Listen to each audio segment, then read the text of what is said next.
നിമിഷ ഫാത്തിമയാക്കി ഒരു ദിവസം രാവിലെ അഫ്ഗാനിലേക്ക് ആടിനെ മേയ്ക്കാൻ പറഞ്ഞയച്ചു. അവിടെ വെച്ച് ഈ ഭർത്താവ് എന്ന് പറയുന്നവൻ കൊല്ലപ്പെടുന്നു.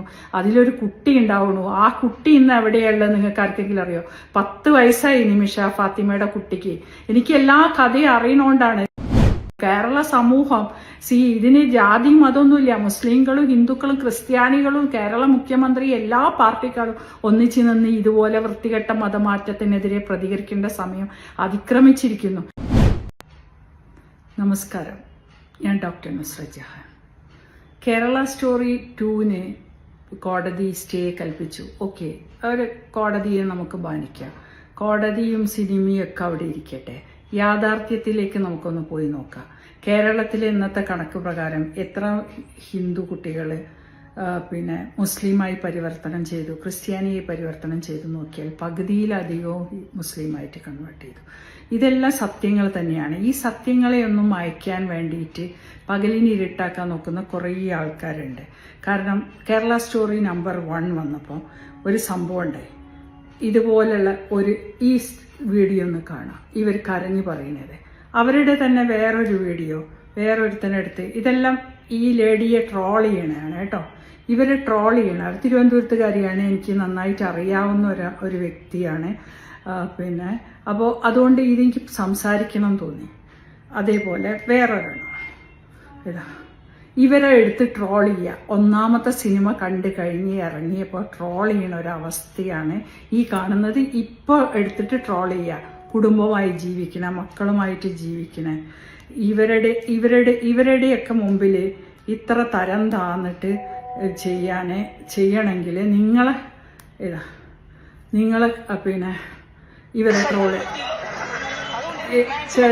ഇത് ചെയ്യണമെങ്കിൽ നിങ്ങളെ കുടുംബത്തിൽ ഇത് സംഭവിച്ചു നോക്കണം. നിങ്ങളെ കുടുംബത്തിൽ ഇത് സംഭവിക്കുമ്പോൾ മാത്രമേ ഉള്ളൂ ഇതുപോലെയുള്ള കാര്യങ്ങൾ നമുക്ക് മനസ്സിലാവുള്ളൂ. നമ്മളെ കുടുംബത്തെ ഒരു പെൺകുട്ടി, ഇനിയിപ്പോൾ മുസ്ലിം ആയാലും ആട് മേയ്ക്കാൻ ഒരു കുട്ടിയെ കൊണ്ടുപോവാന്ന് പറയുന്നത് നമുക്ക് അനുവദിച്ചു കൊടുക്കാൻ പറ്റാത്തൊരു സംഭവമാണ്. ഇവരുടെ കണ്ട ഇവർ പറയുന്നത് അവരുടെ മുഖഭാവം നിങ്ങൾ ശ്രദ്ധിക്കുക. ഇത് വിശദീകരിക്കുന്ന ഇവനെ എനിക്ക് നേരിട്ട് അറിയില്ലെങ്കിലും എന്റെ നാട്ടിന്റെ അടുത്തുള്ള ഒരാളാണ്. അപ്പൊ ഇവൻ എന്താണ് ഉദ്ദേശിക്കുന്നത് മറ്റു പലരും കേൾക്കും. അപ്പോ പ്രൊഡക്ഷൻ ടീം വിചാരിച്ച അങ്ങനെ ഒരു ഭയങ്കര ഒരു ഓളം സൃഷ്ടിച്ചിട്ട് പടം ഒന്ന് തരംഗമാക്കി എടുക്കാൻ. എടോ നിസാർ ഇൽത്തുമിഷ്, ഇവന്റെ പേര് നിസാറിനാ. ഇവന്റെ പേര് ഇൽത്തുമിഷ് എന്നാക്കിയത്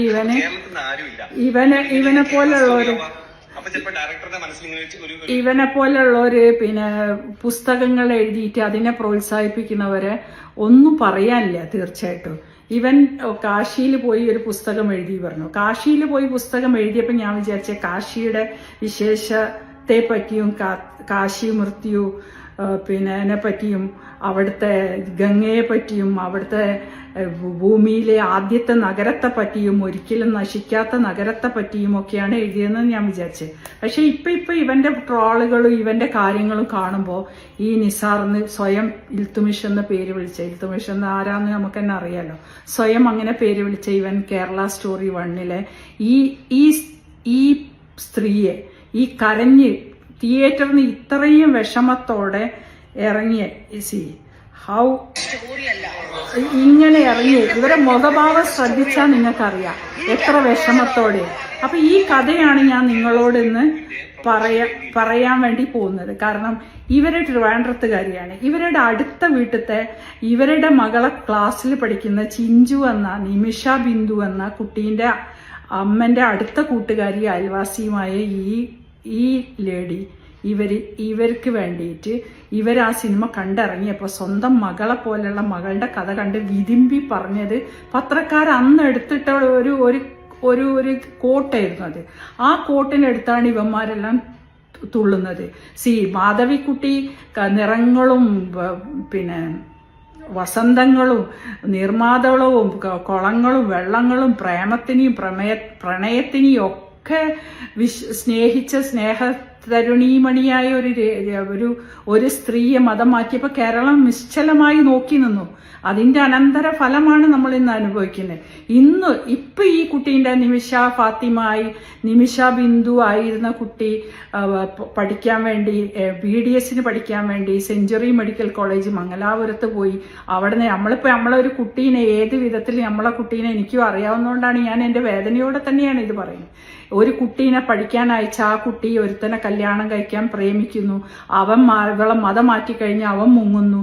പിന്നെ രണ്ടാമതൊരുത്തനെ ക്രിസ്ത്യാനി മതം മാറിയ മുസ്ലിമിനെ കെട്ടിക്കുന്നു നിമിഷ ബിന്ദുവിനെ കൊണ്ട്. ഇതെല്ലാം റെക്കോർഡാ. കേരള മുഖ്യമന്ത്രിക്ക് പോലും അറിയാം. അതാ ഞാൻ പറയണേ, കേരള മുഖ്യമന്ത്രി തന്നെ വേണം ഇതിനൊക്കെ സപ്പോർട്ട് ചെയ്യാനാണ് എനിക്ക് ആകെ പറയാനുള്ള റിക്വസ്റ്റ് എൻ്റെ മുഖ്യമന്ത്രിയോട്.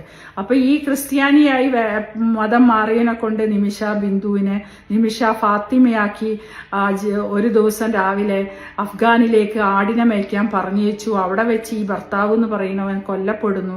അതിലൊരു കുട്ടി ഉണ്ടാവുന്നു. ആ കുട്ടി ഇന്ന് എവിടെയുള്ളത് നിങ്ങൾക്ക് ആർക്കെങ്കിലും അറിയോ? 10 വയസ്സായി നിമിഷ ഫാത്തിമയുടെ കുട്ടിക്ക്. എനിക്ക് എല്ലാ കഥയും അറിയണോണ്ടാണ്. കേരള സമൂഹം ഇതിന് ജാതി മതമൊന്നുമില്ല. മുസ്ലിങ്ങളും ഹിന്ദുക്കളും ക്രിസ്ത്യാനികളും കേരള മുഖ്യമന്ത്രി എല്ലാ പാർട്ടിക്കാരും ഒന്നിച്ചു നിന്ന് ഇതുപോലെ വൃത്തികെട്ട മതമാറ്റത്തിനെതിരെ പ്രതികരിക്കേണ്ട സമയം അതിക്രമിച്ചിരിക്കുന്നു. ഇന്നറിയാൻ പറ്റുന്നത് ആ 10 വയസ്സായ കുട്ടിയെ പോലും അവളുടെ അമ്മയുടെ നിന്ന് മാറ്റി നിർത്തി അവളെ സെക്ഷലി എക്സ്പ്ലോയിറ്റ് ചെയ്യണു. കാരണം അതൊരു പെണ്ണായിട്ടേ അവിടുത്തെ ക്രൂരന്മാർക്ക് കാണാൻ പറ്റുള്ളൂ. നമ്മളെ നാട്ടിലത്തെ ഒരു കുട്ടിയാണ്, നമ്മളെ കുട്ടിയാണ് എന്നുള്ള ആലോചിച്ചിട്ട് വേണം ഇതുപോലുള്ള. അപ്പൊ ഇതുപോലെ മനുഷ്യനെ താറടിച്ച് നിൽക്കുന്ന സോഷ്യൽ മീഡിയയിൽ വന്ന് പറയുന്ന ശവങ്ങളോട് നിങ്ങൾ പറയേണ്ടത്, ഞാൻ അടക്കം നിങ്ങൾ പറയേണ്ടത്, ഇത് കേരളമാണ്, ഭാരതമാണ്. ഈ ഭാരതത്തിൽ ഇതിൽ സത്യസന്ധമായി ജീവിച്ചു പോവുക, അറിയാതെ ആരെയും ട്രോളാനും പിന്നെ ഇതുപോലെ തമാശയാക്കാനും ഒന്നും ഉള്ളതല്ല ജീവിതം. ഓരോ വീട്ടിലത്തെ കുട്ടി അച്ഛനും അമ്മക്കും മാത്രമേ ഒരു പെൺകുട്ടീനെയും ആൺകുട്ടീനെയും വളർത്തുവാനും അറിയുള്ളൂ. ആ കുട്ടികളെ വളർത്തി വലുതാക്കി വലിയ പഠിത്തത്തിന് വിടുമ്പോൾ. അപ്പം മാധവിക്കുട്ടിക്ക് വയസ്സാം കാലത്ത് സംഭവിച്ചെങ്കിൽ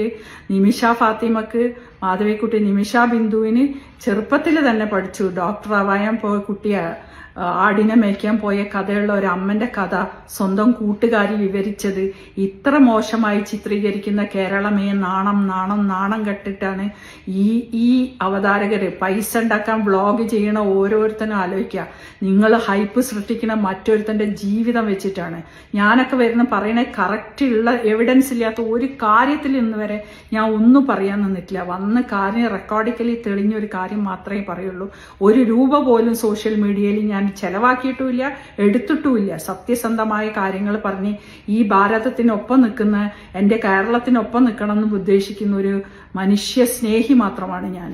അതുകൊണ്ട് ഇതുപോലെയുള്ള ജന്തുക്കളെ മാറ്റി നിർത്തുക, അകറ്റി നിർത്തുക. കേരള മുഖ്യമന്ത്രി ഇതിനു വേണ്ടി ഒരു തീരുമാനം എടുക്കും എന്നുള്ളത് തന്നെയാണ് ഞാൻ വിശ്വസിക്കുന്നത്.